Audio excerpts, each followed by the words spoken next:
1. Welcome to Made for More Living. One small step for man. With Johnny Jennings. Kick the tires and light the fires, Big Daddy. The fastest and most exciting hour of news, events, and real estate in Northern California. And this is a fact that was proved. Powered by EXP Realty. Online at madeformoreliving.com. Does everybody know what time it is? Get ready. Here we go. Being a realtor is the easiest thing in the world. That's right. All you have to do is you just show up, show some houses, and get a commission check in the mail or, direct deposit into your account. Isn't that truth, Misha?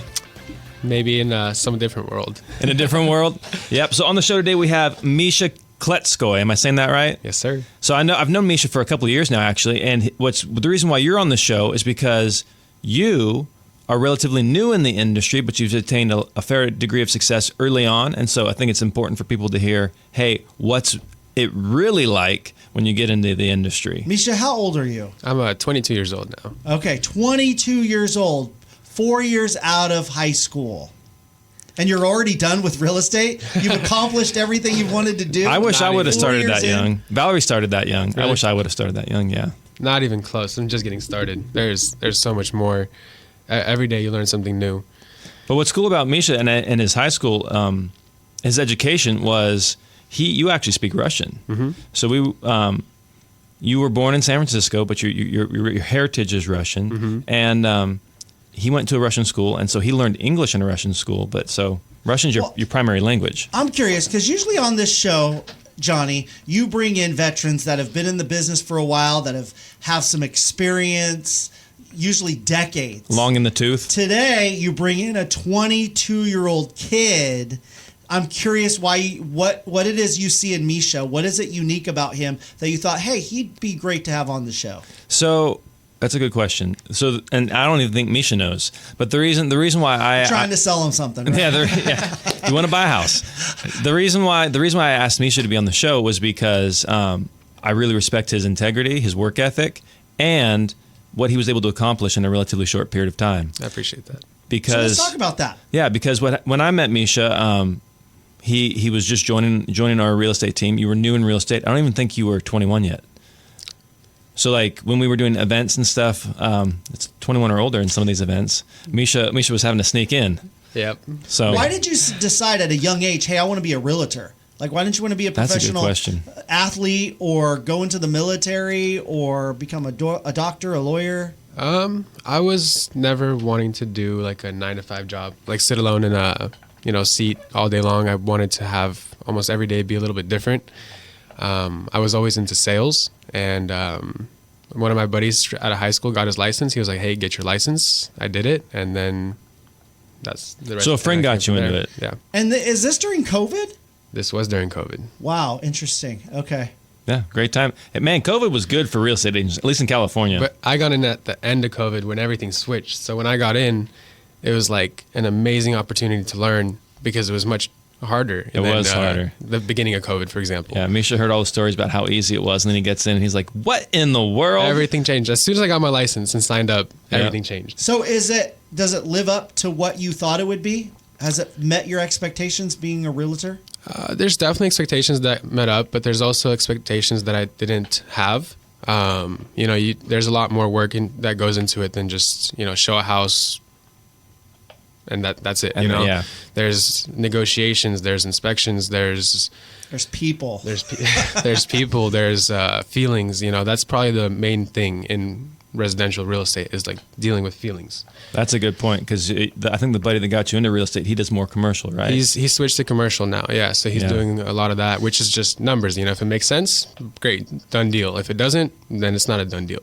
Yeah. In residential, it's all about feelings. You got to connect with the people. You got to know what they want. You got to really dig deep into them and get to know them. Yep, absolutely. And so if you were, looking back, if you were talking to a younger version of yourself or talking to somebody who's looking to get into real estate, and I think there's an extra layer of challenge for somebody your age, because I think Valerie was 21 when she got licensed. There's an extra degree of complexity because you're so young. Definitely. And most people that own homes are going to be older than you. Mm-hmm. And so you have to overcome that trust barrier, that objection. So speaking to younger professionals, What's something that you've learned that you would say, hey, I wish I would have done this sooner? Just don't think about it. Just do it. The worst that can happen is they say no or they reject you, and then you can just ask, hey, what did I do wrong? Get feedback, educate yourself. The more you go to different trainings, the more you know about the market updates, what are sellers doing, what are buyers doing. And then when you talk to clients, people about it, they can see that, and over time they become to trust you more and more. Like, of course, they see me 21 years old, 22 years old. They're like, oh, what is he doing? Straight out of high school, he doesn't know anything. Yeah. How can he help me? Exactly.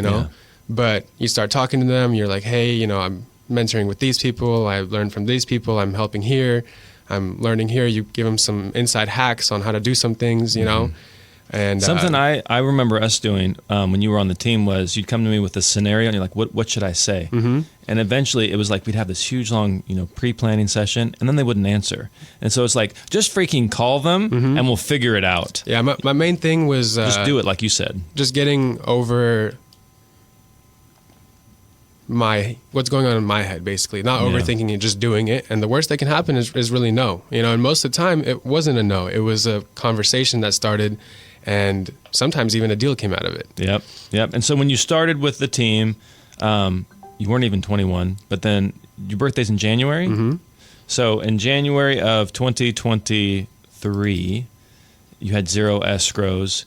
And then, so the main focus of our team, the Made for More team, is we understand and believe most agents should probably start on a team. It's like a brokerage, like a apprenticeship type of a situation. Mm-hmm. And so knowing that that's where you start, that's not where you're going to end, we don't want to shackle you to a desk and keep you on the team and do that. And so our goal is to help launch agents' careers from being on the team to being solo agents. Mm-hmm. And that's exactly what happened. And that's what happened with you. And so you were on the team in January, and then October, November, I think, is when you launched into your solo career, right? And so during that period of time, there was a lot of growth, but it wasn't linear. It was exponential. And so when you exited, about how many escrows would you say you had going at that time when you made the decision to depart? That month was really good. I had like 4 or 5 escrows in that 1 month. Yeah. But the past few months before that, they were kind of dry. It all happened at once, which is real estate. That's the other part in real estate. No one tells you that. You're not going to get paid every month. You're going to get paid here. You might get paid here. Especially starting out. Yeah, especially as a new agent. It's not guaranteed. So what we tell people is have a minimum of 90 days of savings, suggested 6 months. Because I've known people, you've known people, Misha, who get into real estate, they go all in, burn the boats, leap, and the net will appear. And then they start living off credit cards. Yep. And then all of a sudden they dig themselves into a hole, and now they have to go back to their job to pay off the credit card to then hopefully get back into real estate at a later date. Exactly. So, but you're right. People do not plan for the inconsistency of the paychecks. But I've also heard you say that you shouldn't have a plan B, that when it comes to being successful at real estate, you got to be all in, you got to be desperate and hungry. Yep. Would you agree with that, So maybe it's Misha? better if you don't have a 90-day reserve. No. You can never go back to anything. So that's what I would think. Have a can of beans and rice, and that's it. But oftentimes the people who are saying they're going all in are not. It's one thing to say it. It's a whole nother thing to do it. Are you showing up to the office 5 days a week making calls? Are you doing open houses every single weekend or multiple times during the week? Because you don't have a regular day job. Because you don't have a regular day job. You don't have that safety net. But if you go all in and then you just make 50 calls a week and you do an open house every other weekend, that's not going all in. That's being lazy. Like you're just too lazy or too scared to actually put yourself out there. And there's nobody holding you accountable because as an independent contractor, I can't tell you to make calls. I can't tell you to go out and do this, do these activities. And so that's where I see people struggle. Did you see that in Misha here? Did you see that desperation, that hunger right off the bat? I saw the desire. You said you admired his hard work. He showed up to the office every single, there would be me and then the assistant and then Misha. Because you were homeless, right, at the time? Right. Yeah. But here's the other thing too about Misha, and I think why he succeeds where other people may struggle is one of our core values at Made for More is give over get. Like we believe contribution is key. Like you have to help people. And what I really respected about Misha was when we would do events and stuff, he would show up and he would help out. He would stay late and he would help clean up. He didn't have to do that stuff. And even now that he's not on the team, we still do events at PCAR, and I still see him helping pick up and put out pens. There you go. You know? And so He was brought up right. there you go, brought up right. Yeah, you can't ever expect anything in return. Yeah. That's one thing I learned. In real estate, 100%. And in life. In life in general. life, yeah. That's tough for people because everybody wants something out of what they're given. It'll right? come back. You just can't ask for it. So is real estate harder or easier than you expected? It's both. It's different. It's definitely harder in ways that you have to, for example, like at work, you have a boss that tells you what to do every day. You come at 9, you could leave at 5 or whatever your schedule is. You get your work done and you go home and don't care about what's going on. And you're done. And you're done. Yeah. With real estate, it's 24/7. You know, someone can call you at 8 p.m. with a question, a problem. And, you know, I make myself available. Some people don't. Some people do, you know. Yeah. I find that because I do that, people become to trust me a lot, and they're like, "Oh wow, this guy's really on my side. Like he's fighting for me," you know. Yeah. And the consistency part, like when I was on the team, I would for sure make my dials. I would, you know, be on the team meeting. When I left the team, there would be times where I'd slip up. You know, for example, not make all my dials, not, you know, go through my FUB list or something like that. Yeah. And you can kind of see people slipping through the cracks. Like one day ago, a client called me and he was like, "Hey, have you forgotten about me?" And I'm like, "No, I'm just giving you some time. You know, like you told me you need some time, so I'm giving you time." And he called me, but he remembered me because I kept in touch so much. That's I've been funny. praying He for called you out. every night that you will call me back.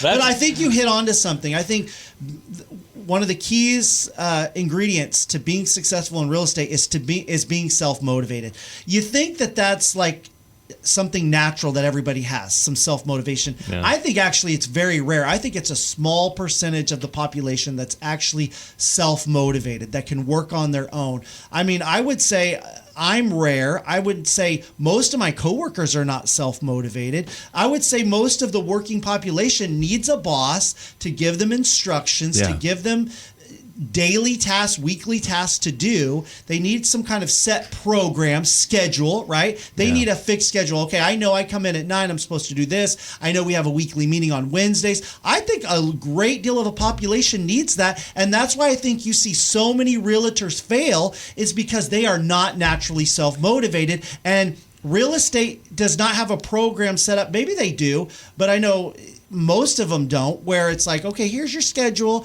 You come in, these are the calls you make, and this is what you're supposed to do, and then we're going to have this on Friday. And So what happens? It's almost it's a muscle.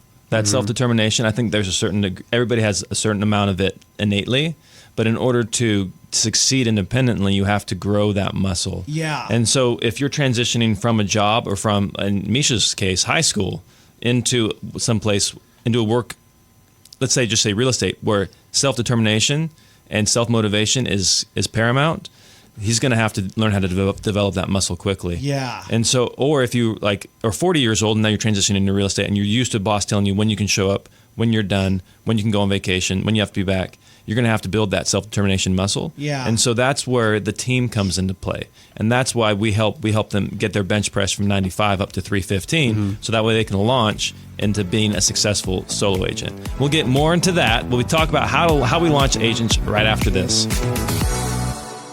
Mike, don't you just love people who go over the top and make sure you're taken care of and feel great afterwards? Well, listen to this. Ben, he wanted to buy a new home, but he needed to sell his current home first. So he reached out to Johnny Jennings and the Tom Daves team with Made for More Realty, and they made sure that he was taken care of. They talked to the builder to hold his new home until his current home was sold.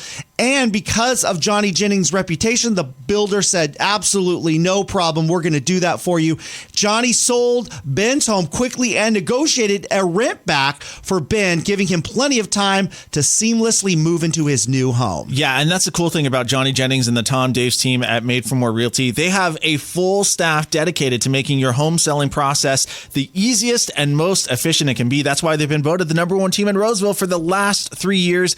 Plus, they sell your home on average 27% faster and for a 3% higher price. Expect more, get more with Johnny Jennings and the Tom Daves team at Made for More Realty, brokered by eXp Realty. Just Google Made for More Realty today to get more for your home. License number 581837. This is Made for More Living with Johnny Jennings, powered by eXp Realty.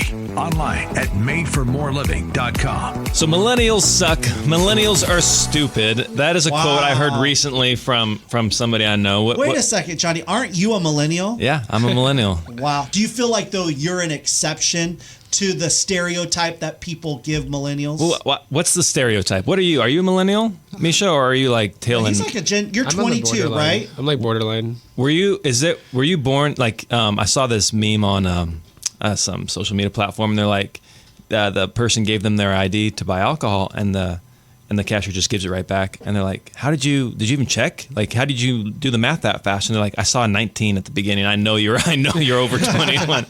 But so is there a 19? So there's no 19. So Oh my Gen gosh. Z is 12 to 27 years old right now. They were born between 97 Gen and Z. 2012. So you're a Gen Z. You're a Gen Zer. Okay. I think the stereotype that millennials get is that they are just helpless. They can't do anything on their own. They don't want to do anything. They have no aspirations, still living with their parents. Yeah. And obviously there's some exceptions to the rule, but that's the stereotype that millennials are getting. So that's what people have been saying since the dawn of time. You know, grandparents are always complaining about the next generation.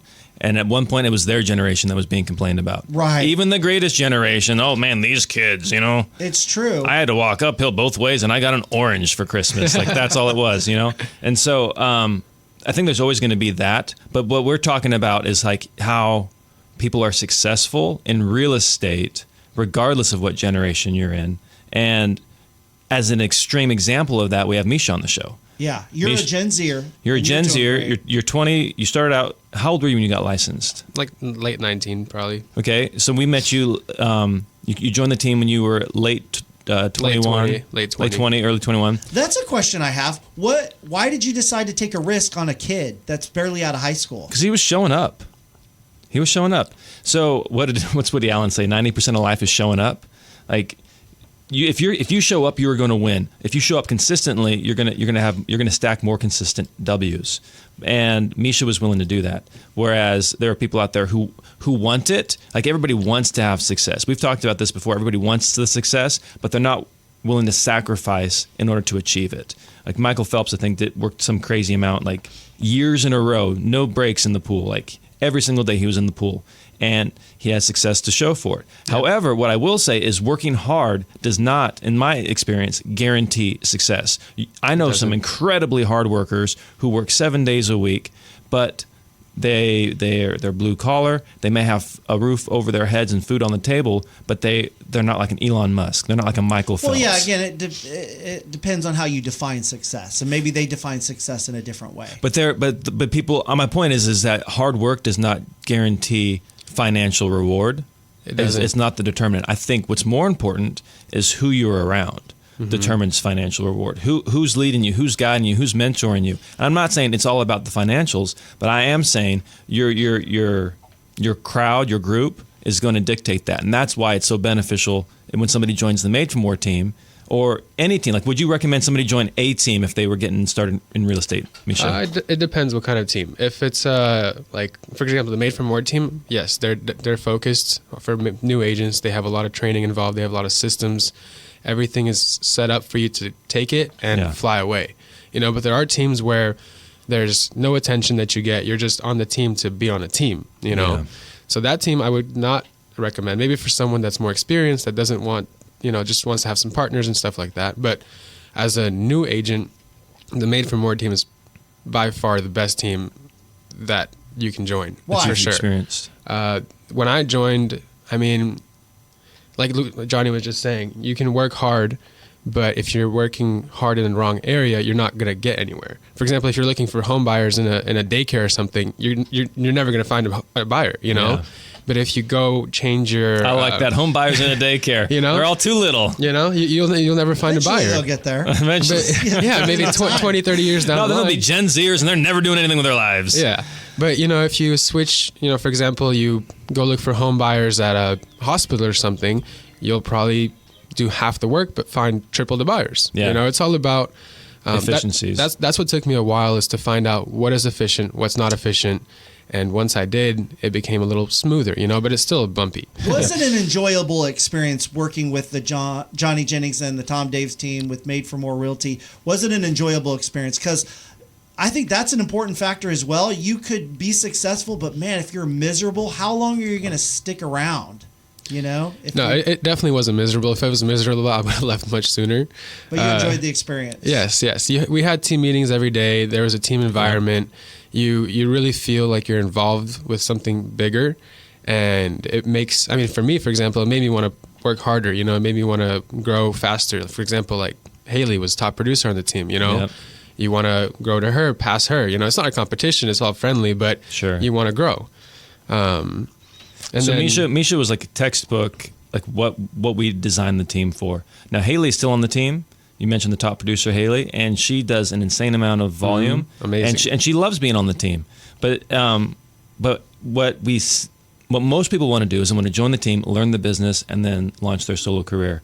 And how we have it structured on our team is you go through onboarding, we help you create a database, we help you get started, we provide all the tools and systems, and then once you're ready to go, we export that out to you, we give it to you on a silver platter. We even gave you your work phone number, right? So and then it was plug and play. Yep. And so that's how it's designed to be used, and so that's why we want to have Misha on the show, because he used it for what it was. And it was honestly, I mean, I'm very grateful and very blessed to be a part of that. And if I wasn't, I'd probably be in a way different spot right now. You know, everything would probably be completely different. Yeah. You might be doing commercial. So, all right. So, we've been talking about the Made for More. We've been talking about you. What are you seeing in the market? What's your perspective on what's going on? I'm starting to see home prices come down a tad bit. Yep. People are obviously in the highest debt we've ever been. You know, people are having a hard time. Home sellers want prices back from COVID. So I'm seeing houses on the market for a little bit longer. You know, not 20, 30 days, maybe 50, 60 days now. Yep. And sellers just don't want to come down on that price. Even though they have that equity, majority of them, they still want top dollar. And if you're as a buyer, you are already kind of maxed out with your payment, and you know, it's a tricky time in the market, but people are still buying, people are still selling, people are moving, people are, you know, being born, people are passing. Everything is still moving. You are seeing the market slow down, though. Definitely. It's definitely taking a little longer. Inventory is staying on the market a little longer. I'd say there's more inventory. There's more inventory in general. Yeah. But the prices are just higher than what buyers want to pay. You know, the appraisal protects them and everything, but still, there's a lot of it seems like fear and uncertainty. There is a lot of fear and uncertainty, but there's some people. There's like, hey, there's nothing to be scared about. I'm like, you're right. Let's do it. Yeah, I'm gonna live in here for the next 5 to 7 years. Yeah, you know, it doesn't matter what's happening in the market right now. Yeah. If you live in fear and uncertainty, you'll never get anywhere in life, and you'll always be in fear and uncertainty. Always, you'll be one of those people who in 2012, I'm not buying a house. Home prices are going down. 2016, I'm not buying a house. Home prices are going down. COVID. Here we are, 2024. Home prices are going down. All right, but I bet you wish you would have bought that home in 2012. I mean, even right now, if rates go down, you know, even a rate 2%, prices will instantly go back right up. Yeah. You know, and people don't understand that, or they get it, but they don't see it. Even though it's happened so many times before, they almost forget what happens. You know. Yeah, it'll be different this time. And I haven't seen it that many times. I've seen it once, you know. All right, guys. So if you have someone who wants to sell their home and maybe it's part of their retirement plan, obviously they want to get the most out of their home as possible. Yep. Right? And you're telling them, well, you know, home prices are going down.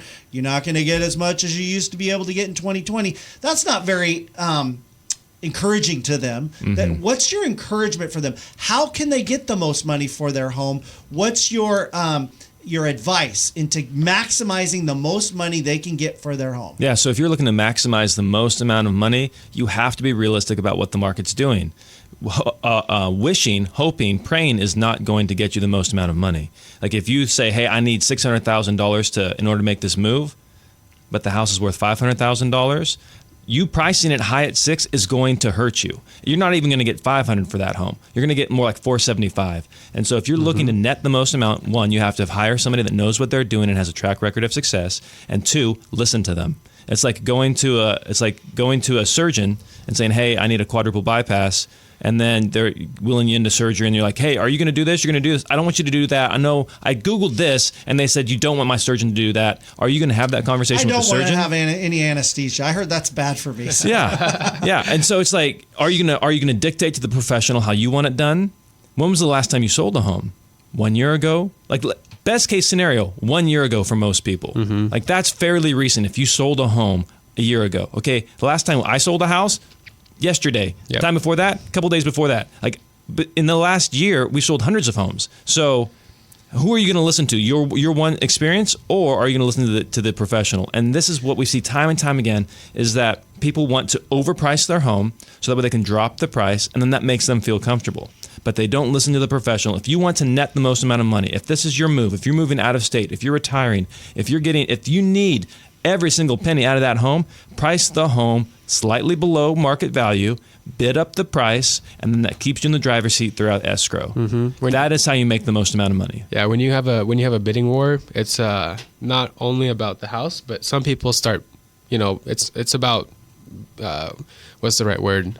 Like ego. Ego. Yeah. At that point, ego comes into play, and when ego comes into play, you never know what happens. Yep. And not only ego, but also like, hey, this is special. Now all of a sudden, I'm fighting for something. Whereas if the home's been on the market 100 days and they've done 15 price reductions, and each price reduction has been $500, like you're just dying at the death of 1,000 cuts. Okay. So if I want to sell my home, obviously I need to be realistic on what the market is drawing right now, and I need to price it competitively, right? Absolutely. Okay. So I can create this bidding war, which will hopefully raise the price up eventually, what it's going to sell for. Is there any other strategies? Because I'm desperate right now. I want to get the most money possible for my home.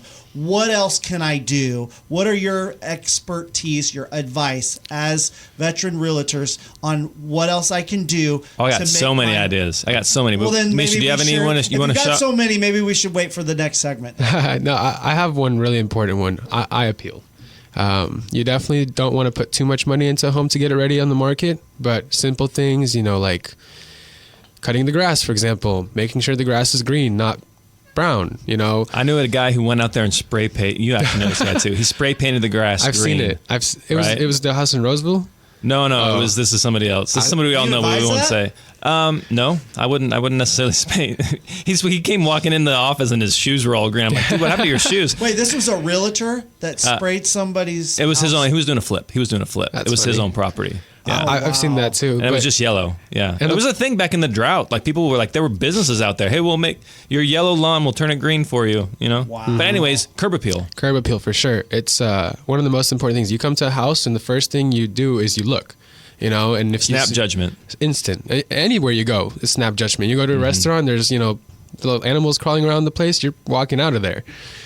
You're not going to eat there probably. Nope. I would not eat there if I saw things crawling around. Okay, so if you have someone selling their home and they want to get more for it than what you're thinking is realistic, then you would advise them, hey, there's some things we can tweak in your house to make it a little bit more eye-appealing as people are driving by and driving Absolutely. up to the So what home. we do is we have a stager come out, and the stager will give you some tips on how to get the home ready for market, because homes that are staged correctly, you don't have to bring in other people's furniture, but even if you just listen to the stager's suggestions, that home is going to look better online, it's going to get more offers, and it's going to sell for more money. And so obviously you'll need to move out, probably, most likely, right? No, you can live in the home and have it self-staged. You Okay. can totally do that. So you want to do simple things around the house to make it look appealing and to the buyer. You want to price it aggressively, and you want to make sure that home is easy to show. If your showing window is from noon to 12:30 on Tuesdays and Thursdays, people need to walk through the home. They need to experience the home. Even if you have a 3D tour and beautiful photos and drone shots and all that,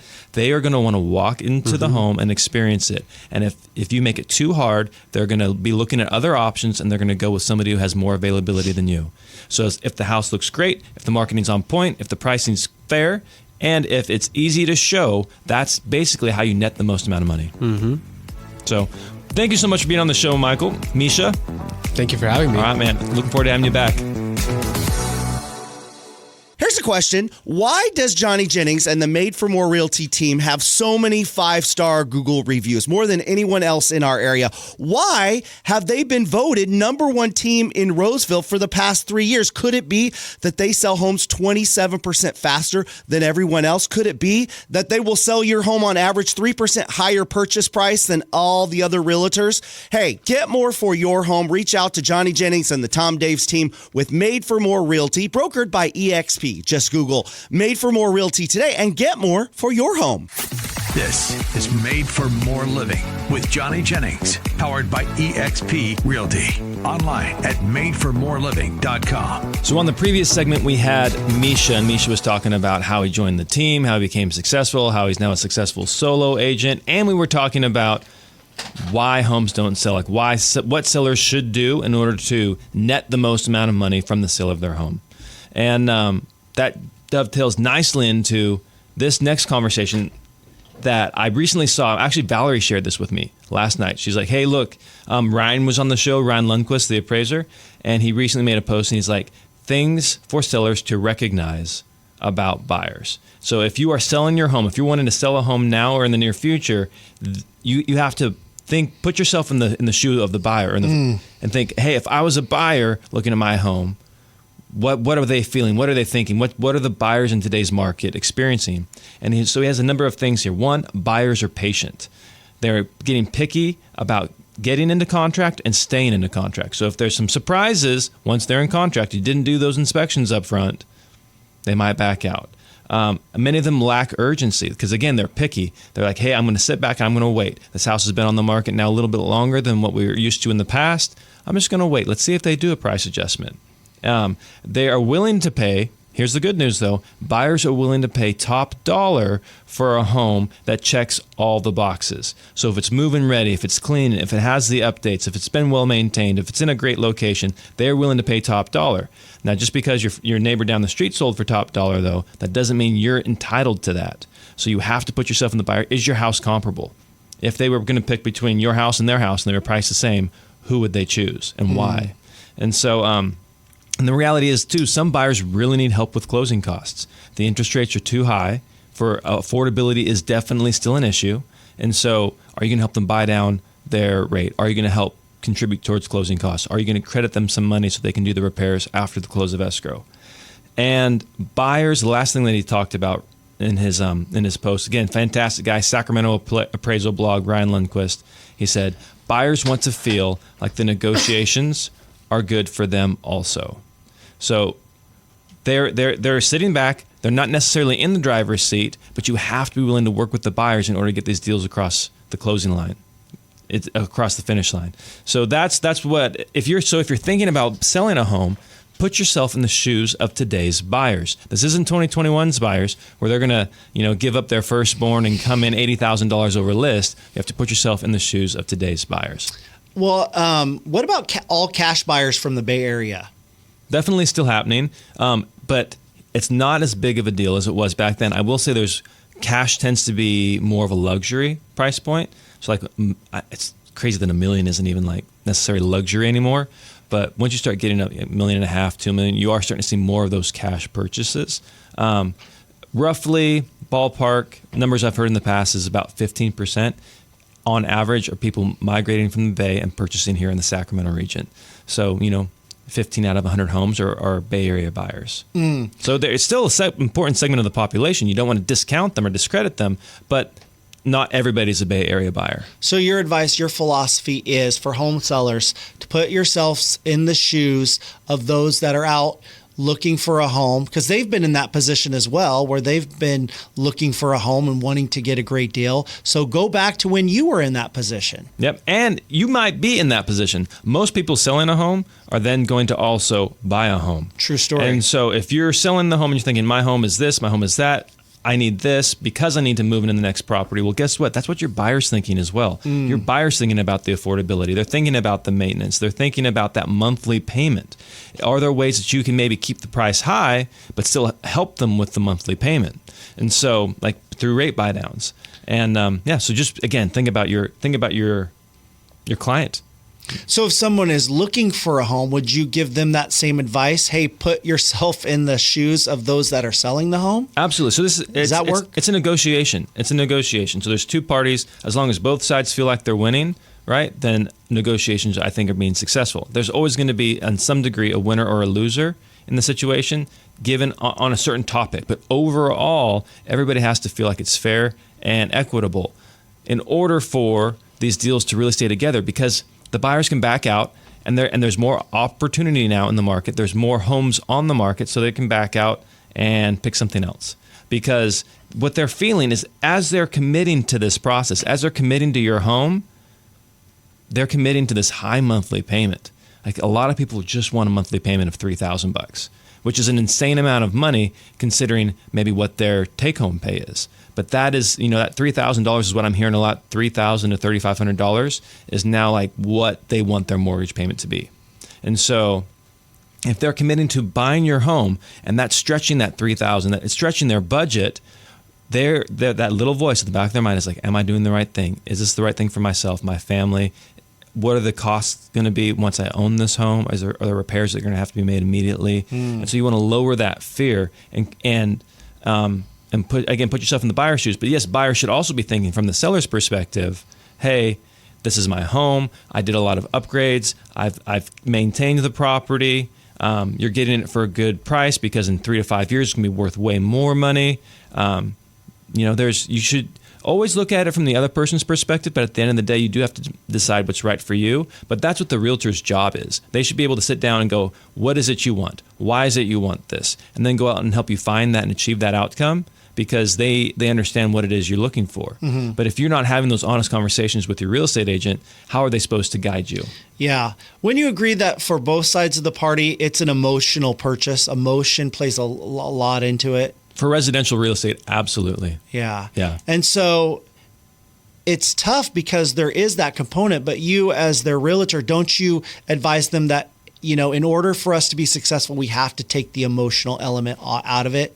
There's some emotional, yeah. Like, so if you're like a seller and you really because it's like when you have a yard sale and you're selling something that you've had in the family for years and years and years, and you've got this emotional attachment to it, you're trying to sell it for way more than what somebody at a yard sale that's driving by that's willing to pay for it. Yeah. It's like, what? That's worth like 50 cents. Grandma, why are you selling it for $25? So, because she's got an emotional attachment to it. It's just like a seller who has an emotional attachment to their home. Yeah. They've invested in it. You don't see all the hours and months of work that they've done to put into the home that they feel is invaluable. Oh my gosh, you realize, like, I had a neighbor one time when I moved into my house and I took out some landscaping. He was so upset because the previous homeowner had spent weeks and weeks putting that in. And he was just so, like, he walked over, do you realize what Margaret, I don't remember her name was, do you realize how much work and time and money she put in for that bush or landscaping? And I go, I know, I get it. This is my home now. It was important to her. Yeah. So, but that seems like that's a challenge or a hurdle for totally an emotional thing. So I have an investor friend, and he was negotiating with this guy. This guy needed to sell the house. He could not afford it. It was going to go back to the bank. He was going to go through foreclosure, but he just couldn't let go of the home. And so he's like, you know what? Let's just go out for dinner. Let's just hang out, and let's just chill. And spend some time together. The investor's buying. We're good. And so he's like, all right, let's do it. And so during the course of that meal, it came up that the main thing keeping him in that house was his kids. They had the measurements. Yeah, the measurements from when they were growing. Tall they were growing on this door frame, and he didn't want to leave that behind. Oh. And that was the main thing. It's totally an emotional attachment. And the investor's like, dude, we can totally help you with that. We'll remove that, and we will reinstall it at the correct height in your next place. Like, don't sweat it. Love that. And then the property sold. But that was an emotional thing. It wasn't even had very little financial element to it. Yeah. And so when working with buyers and sellers, yes, we recognize that there's an emotional component, but you also, like, what's more important to you? Like, it goes back to, like, what are you looking to achieve when you purchase this home or when you sell this home? Are you wanting to net the most amount of money? Then here are the things that we're going to need to do. Are you looking to buy the right home for your family? What does that look like for you? And then we walk through it, because it's the emotions do play a factor, but what we want is we want that North Star, that ultimate goal that we're working towards. So that way we're making progress towards the real reason why we're because you're trying to avoid other emotions like depression and discouragement because our house isn't selling, or I can't find a house, right? Yeah, or the stress and anxiety because oh my gosh, now we're sitting on this property and we need to move, or we're wanting to retire and now we can't retire for another couple of years because the house isn't worth what we expected, right? Yeah. And what's interesting, I will say, is just looking at the real estate market from an outsider's, how fast things shift. It just seems like weeks ago or maybe months ago that it was just a seller's market. Like sellers could sell their house for whatever they wanted. And it's like, boom, like time flies so fast and all of a sudden there's a shift. Yeah. And that could happen again, right? It's just the way the real estate market works. It will happen again. It will. Yeah. Yeah. And so, it's been, for us, it feels like it's been slow because I'm in it day in and day out. Sure. But in the last, I would say, month, it's that teeter-totter has finally started tipping out of favor for the sellers and into favor for the buyers. Again, I still think it's a seller's market, but it feels more neutral, more like a buyer's market, and we haven't felt that in a long time. But when you're thinking about that, here are 5 mistakes that sellers make and things that we can actually do to help them. And we'll cover that in the next segment.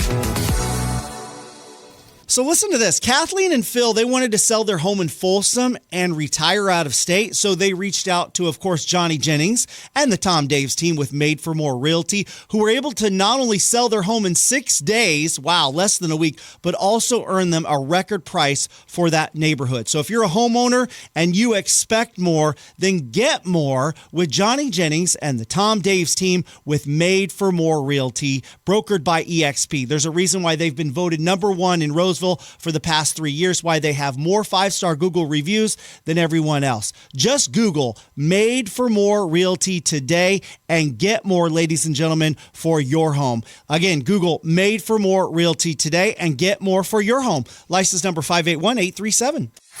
This is Made for More Living with Johnny Jennings, powered by EXP Realty. Online at madeformoreliving.com. So we're going to cover the top 5 biggest mistakes sellers make when selling a home. But before that, Matt, I got this crazy story about a transaction. It's actually closing today that took place. I'll leave the city out of it, but this home seller, like many home sellers, are looking to retire and move out of state. Mm-hmm. He needs to make a certain amount of money. And so we're walking him through the process. So we get the well inspection done. We get the home inspection, the roof inspection. We're doing all these pre-inspections. We have the stager out there. We're getting the house ready. He's got this massive shop, and we remove virtually a lot of the belongings in the shop, one for security reasons and another for just to show how big the shop really is without all the gators and the motorcycles and all the stuff, And we're thinking, man, I don't know if we're going to be able to, if the numbers are going to work for him, because there were a couple of unknowns. Like we weren't sure how much the well was. So really you were saying this is what we should price the home at. Yeah. And he was saying it was probably too low for what he wanted in order to move out of state to purchase his next home. Well, he told me what he needed, right? And so I think we can definitely get you that. But what you want, I'm not exactly sure if we're going to be able to touch that. So he needed a certain price, but he wanted another price as well. Yeah. Okay. Most people have that. Like, sure. Hey, here's my sell it now. I'll freaking pack up and walk out the door right now. I'll leave everything. Right. If you give me X, but if you're going to give me a lower price, I need time. Right. That's my bottom line. And so we put on the market, and boom, tons of activity. And we're like, okay, this is good. This is good. The marketing's working. He's getting some exposure. And he had an ADU. It's like a mother-in-law unit type of a thing, right? Detached? Detached. And he had a tenant in there, and she had dogs. And when I met with him originally, I'm like, is there a lease? He's like, yeah, there's a lease. Okay, great. Is it like, what's the terms? Oh, it's fine. She'll leave anytime, And it's it's mother-in-law. And so as soon as we went live, she changed. The tenant changed. Oh, wow. She would not let people in. She was very rough to like caustic to work with. Like we were not dealing with her. It was the homeowner dealing with her because it was his tenant. And she said she wouldn't. And then the lease. She said she wouldn't open the house for people to come look at it. Yeah, and if she was, it was like a super narrow window of time, point of time, because she had the dogs and she had to work. And I kind of get where she's coming from, but at the same time, it's like, the house is being sold. And so then at this point, we're like, okay, great. This is where we messed up. Honestly, I shouldn't have taken his word for it, and I should have gotten the lease when I took the listing, so I knew exactly what we were dealing with.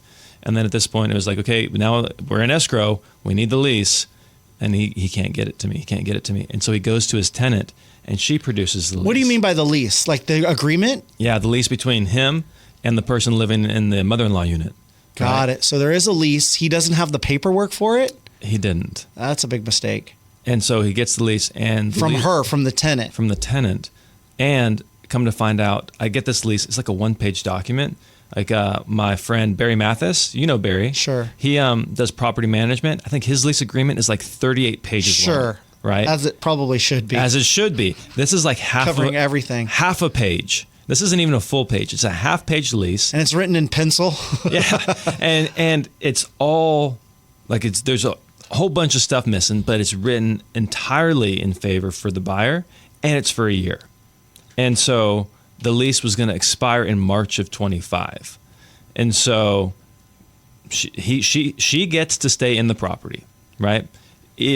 And most tough. People don't want to buy a home, like a home they're going to live in. Absolutely not. Yeah, I don't want to buy a home and I have a tenant in the backyard that I got with a cranky tenant, right? Dogs, with way low below market value rent. And couldn't he buy her out or something like that? And so that's what we ended up doing is we said, hey, you know what, let's give her. And so actually the buyer, there was a bidding war. The buyer actually said, hey, we will offer, I can't remember if it was $5,000 or $10,000. We'll actually pay your tenant $10,000 to leave. And the tenant said no. And we're like, what? Like, are you kidding right now? Like, you're going to leave anyways in like 7 months. Yeah. Like, why don't you want the 10 grand? And she's like, no, I'm not leaving. And so then the buyer, now the seller says, hey, I'll kick in an additional $5,000. So it got up to like 15 or 20 grand that they were willing to give her just to leave. Right. Wow. And she wouldn't take it.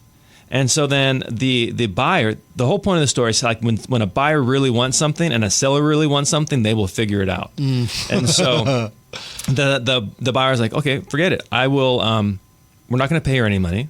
She can live there until her lease expires, and then I'm not going to renew the lease. Wow. And so she didn't get any money then. So she didn't get any money. And what they ended up doing was they ended up dropping the price of the home significantly. It was more than $20,000, but the buyer was willing to take that haircut. The seller was willing to take that haircut for the certainty of the sale, and that was worth it to the buyer then to save some money. Yeah. In the long run. And so long story short, this cranky lady didn't get any money, and now she's got to move out, in March anyways. Yeah. So, or she could have been up 50 to 20 grand. I mean, they probably would have given her more money, right? If she would have said, "Hey, this is my number," they probably would have done it. But it's tough for people. I would assume she's upper in age. Was she probably in her 60s or something? Oh, absolutely not. Oh, she was younger, huh? Probably in her 30s. Oh, wow. What a bonehead mistake. Oh, my gosh. Yeah. I'm sure she could have used that money for sure. Yeah. What was she thinking? I have no idea. Maybe she was holding out to try to get more money. Anyways, we don't got a lot of time. So share with us the 5 big mistakes that sellers make. So there are 5 mistakes. One, sellers focus on them. Hey, this is my house. This is I raised my family here. I've done all this to this home. I fixed this up. I've repaired this. You're not thinking about who's going to purchase the home from you. Like, you want to make it as appealing as possible to the buyer, so they're willing to pay you as much money as possible. So think about the buyer. Don't think about what you want. Think about what does my buyer want and how can I get it to them. So you want to think about that. The second one is believing your house is the exception to the rule. Everybody laughs about this. Everybody knows this. My house is special. I get that. That house had this and this and this and this, but my house, it has a covered patio. Right. And so it's way better than the house with the pool and the jacuzzi and the upgraded kitchen because it has a covered patio and people really want to spend time outside. Maybe you're right. Maybe you're wrong. But your house, you should look at the comps and not try to justify your position, the comps should justify your position. That makes sense? Yeah, for sure. So that's the second thing. And then the third thing, it's a bit controversial. Some people really get offended by this when you meet with them. And honestly, to the point where I don't even have these conversations with sellers anymore. That's why we hire a third party to come in, like a stager to come in and have this conversation, because sellers don't want to remove their personal footprint. They don't want to take the pictures off the wall. They don't want to put that weird rooster dish in the cupboard. You know, they just don't want to remove their personal footprint. And so that's again, because they're thinking about themselves. It goes back to thing number one, which is they're thinking about themselves, not the buyer. And then the fourth thing is not performing a home inspection. I cannot tell you how important it is to perform a home inspection before you go live on the market. It saves you thousands and thousands and thousands of dollars. And the reason why is because it's like, look, you're playing poker and and they have 5 cards. You're seeing the 4 cards that buyer is going to then play before you even have a buyer, because you know the condition of the home. You know how the roof is. You know the dry rot. You know the pest. You might even have done a sewer inspection, like a lateral sewer inspection or a pool inspection or whatever it is. You know the condition of the home, the well, the septic. You know the condition of the home. That's going to save you way more money. What does something like that cost? So it varies. It varies on the size of the home. But typically you're looking somewhere between $700 and $900 to do all of it. So you're paying $700 and $900 to maybe save you $5,000, $10,000, $15,000. If you were to pay me $700 and I give you $5,000, would you be open to that? Right. All day long. And so not performing that inspection. And the last thing is, again, thinking about yourself rather than with the buyer, and believing that the buyer is going to see the value that you see in the home. They're going to see that the home is as special as you perceive the home. And some of them may, but that's not the case in general. They might not like that green wall, that lime green wall. They might not like, the way the house smells of cats. Cool. So for those tips and for more information on if someone's interested in selling their home and they would love your advice and your personal, expertise and guiding them through that, what do they do? Yeah, they can totally reach out anytime. Just Google Made for More Realty. Just Google Made for More Realty. You'll see our reviews, most Google reviewed team in the area. Or if you just want to pick up the phone and give us a call, you can do that. Just call 530-GET-MORE. That's 530-GET-MORE.